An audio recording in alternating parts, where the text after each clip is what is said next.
koina phongi ngangi lauri tauri tawi pot mayam sing ase masi hektamak implement taw ya da ba issue ma thoi si kari maram gino masi gi pakum si India government pigedam ne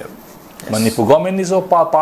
also part of the Indian government of India aduna hayo mayam sing asi pakum leitana suru muru taknari adu tauri ada tauri na utai thai taur pakum pi bidi yaro adagi then amana leriba political party puna maksing ase moina pamiba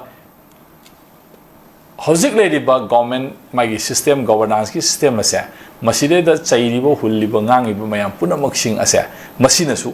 makhoina pamba India ma idea of India ma design taw godam ne adu da focus taw godam ne adu tawre ada tawre na haiban taba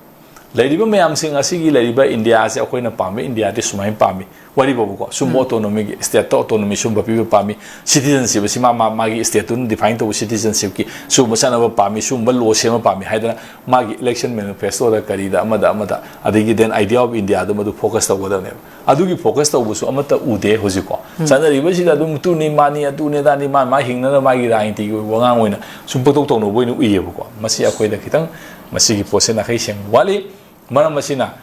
masigi area se id adugi den id ain gi mi shuna tabni na ko ai general logic am da haije bni ko id ain gi mi nate adu sigi kano na tabni na aingon da chapchaba ek nung adu ada sina yai ya de log ya adu da aingon yam kaina madugi deep knowledge laite but as a human being general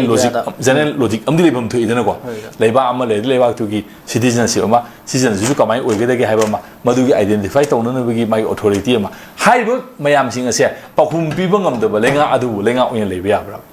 yes then aduna lenga oin leiba ya tri haigana adugi pakhum pi ge ni haina haiba political establishment am leigedam na traba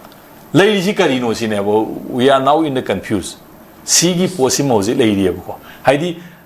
Housing lady government China high possi pakum se protection na pibangam dre abi tagari akhoi na sum pakum sing asi pigene haina madugi political establishment am leba nation gi ba sigi posi su akhoi degi wahang ama tho ebo sum na adu ada ngaki housing lady posi ad mai to sin adu peli pen degi wana tabda idea se clear khoi gi sum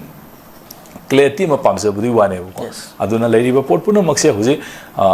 court na su adum magi la haibam thokpa adum respondency ki pakhum ta ki ne adu hai ni hai si adum si ju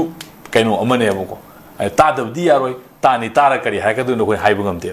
court ki manung se le court i haibe si ju part of nation amane bo nation ki interest di court thab nation ki akoi gi nation ki subject ki magi interest ki wang mo de court su thabak to bu ngam mo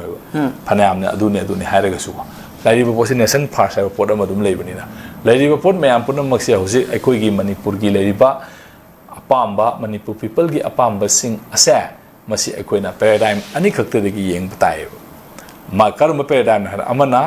part of the India gi part amu oina leiba gi paradigm shift gi yeng ba mi yeng ba or na tragana India gi paradigm shift gi manung ba akoi gi manung chanda ba manipur gi mi yeng ba ani sigi meng si nakai sing kan da haiba posing asi mek sing thola kane akoina India gi paradigm siki manung dagi yeng ba citizenship ama akoina establish tawba aduga madugi poto manipur gi lariba people gi aspiration duga su sanaga dong ni haiba cd adum id contradictory oine na khalebo aigi vision gi wani ko aduna manipur gi oiba citizenship amagi wahan thok amagi athama pige haiba taragadi India gi leriba magi state chi paradigm shift ki manung dagi akoina miyeng si pibi yaroi adugi pina bagi political power adugi pina bagi magi akoi gi people gi aspiration do madu kayam wanga lerege haiba sina akoi gi khana bagi wa oi khane bu natri bokti akoi gi keno se pose dum men man taroi leiba pose hoje akoi NRC tau si hai tar ga su taure hai tar ga su India gi nation gi interest tu gi wang malana chat pasu ngai roi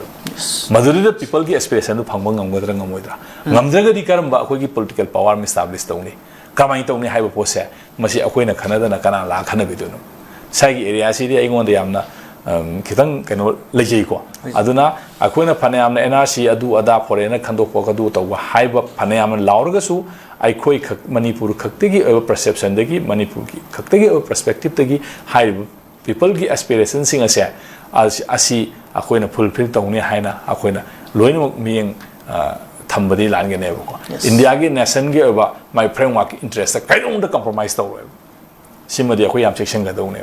ꯑꯗꯨ ꯇꯥꯔꯒꯗꯤ ꯑꯩꯈꯣꯏꯅ ꯄꯥꯝꯃꯤꯕ citizenship register ꯇꯧꯕꯁꯦ ꯀꯔꯝꯕ ꯃꯑꯣꯡꯒꯤ ꯁꯤꯇꯤꯖꯟꯁꯤꯞꯅꯣ ꯍꯥꯏꯕꯗꯣ ꯃꯗꯥꯏꯗꯨꯗ ꯑꯩꯈꯣꯏꯅ ꯃꯗꯨꯒꯤ ꯀ꯭ꯂꯦꯔꯤꯇꯤꯗꯨꯃ ꯌꯥꯎꯅ ꯑꯩꯈꯣꯏ ꯊꯕꯛ ꯇꯧꯕ ꯆꯪꯉꯦꯅ ꯑꯩꯗꯤ ꯁꯨꯃꯥꯏꯅ ꯊꯝꯖꯒꯦ ꯐꯖꯕ ꯋꯥꯈꯜꯂꯣꯟꯅꯤ ꯑꯣꯖꯥ ꯃꯈꯥ ꯇꯥꯕꯗ ꯂꯥꯛꯆꯅꯤꯡꯉꯤꯁꯤꯅꯤ ꯑꯩꯈꯣꯏꯒꯤ